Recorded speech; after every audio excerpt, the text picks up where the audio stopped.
Alright, so in this video, I'm going to give you what I think should be the first lesson you learn at the piano. So if you're just starting out or you're someone who wants to learn piano but hasn't started yet, this is the first lesson you need to start with.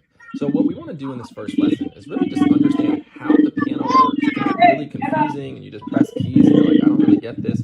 But once you understand the organization of it, it becomes a lot easier. So the first thing you have to know is that the piano goes from low to high, with the lowest note being here, and then just going higher and higher and higher with mixtures of white and black keys all the way until you get to the end, right? So the highest note's there, the lowest note's here, and everything in between. Now, it looks like there's a lot of different notes on the piano, and there are 88 keys on the piano, but there's actually only 12 different notes that are possible on a piano.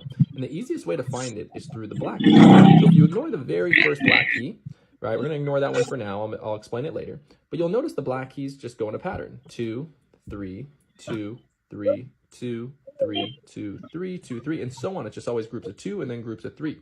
Now, if we look at a group of 2 and then a group of 3, we can find every possible note out of our 12 notes. If we start right here before the group of 2 and we go all the way into the white note after the group of 3, we have all 12 notes on the piano. 7 white ones, 1, 2, 3, 4, 5, 6, 7, and 5 black ones, 1, 2, 3, 4, 5. So there's our 12 possible notes.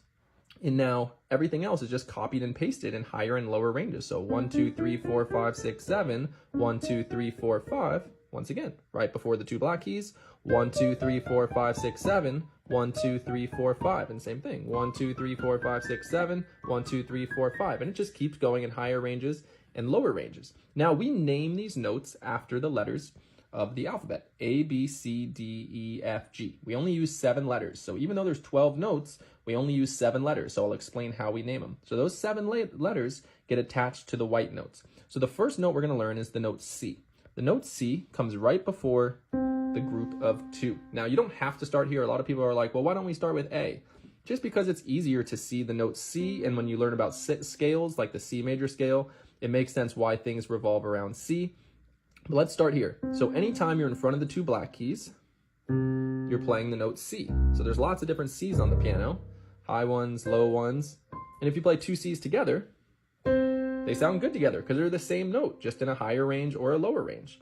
And then when we go this way on the piano, this is called going up the piano or going higher. So when you go this way, you're going in alphabetical order. So if this is C, we go higher 1, you would just get to the next letter in the alphabet, D.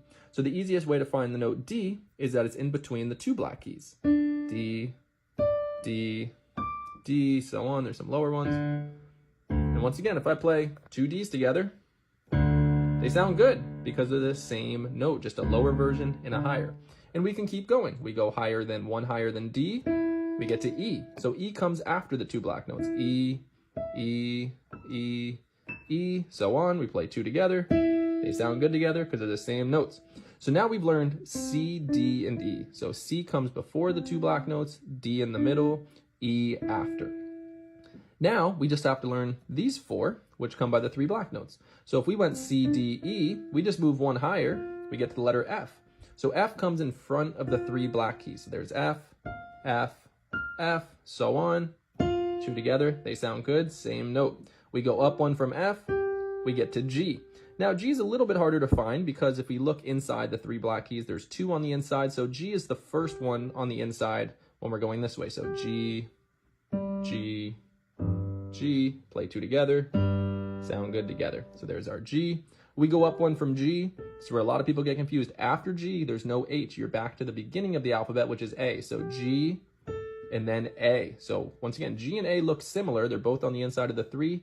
A is the one that's a little bit higher, a little bit this way. So there's A, A, A. We play 2 together. They sound good together. And the last note we have to learn, we go 1 higher from A. We get to B. B is in back or behind the 3 black keys. B, B, B, B, and so on. And there's B's. And then we go up 1 from B, we're back to C, right at the start of the 2 notes, or the 2 black keys, right? So there's all 7 of our notes that we have to learn on the white keys.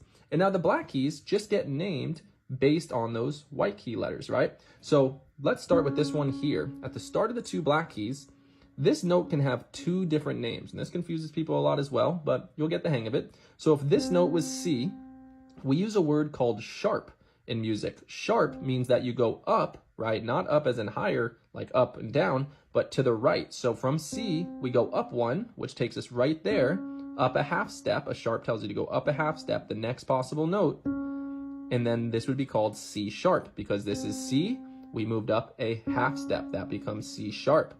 And then if we go to this black note, well, here's D, we go up a half step, so this is D sharp. Then E does not have a black note, so E doesn't get a sharp. Then from F, we go up a half step, so there's F sharp. From G, we go up a half step. There's G sharp. From A, we go up a half step. There's A sharp. So our black notes are, starting at the beginning of the 2, C sharp, D sharp, and then beginning of the 3, F sharp, G sharp, A sharp. Now, like I said, these notes could get a couple different names because in music we also have a word called flat. Flat means you're going down, meaning to the left, a half step. So this note here, C sharp, that we called originally, can also be called D flat because it's a half step lower than D. So this could be called D flat. This one here could be called E flat because it's half a step lower than E.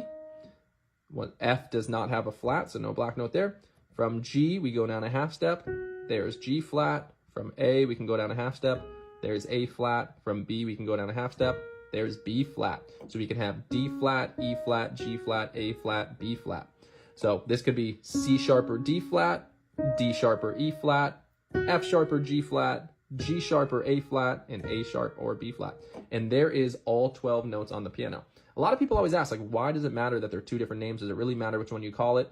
If you're just playing the note and someone's like, hey, what note is this? And someone says C sharp and someone says D flat, they're both technically right, but it all depends on the context of the song, and it also depends on if you're writing it out on paper. Just like in the English language, we have the word there, and there. They're all spelled differently, and therefore when they're spelled differently, they can have slightly different meanings. But if we're just talking and I say, hey, look over there, it doesn't really matter how I'm spelling it because I'm not spelling it, I'm just saying it out loud.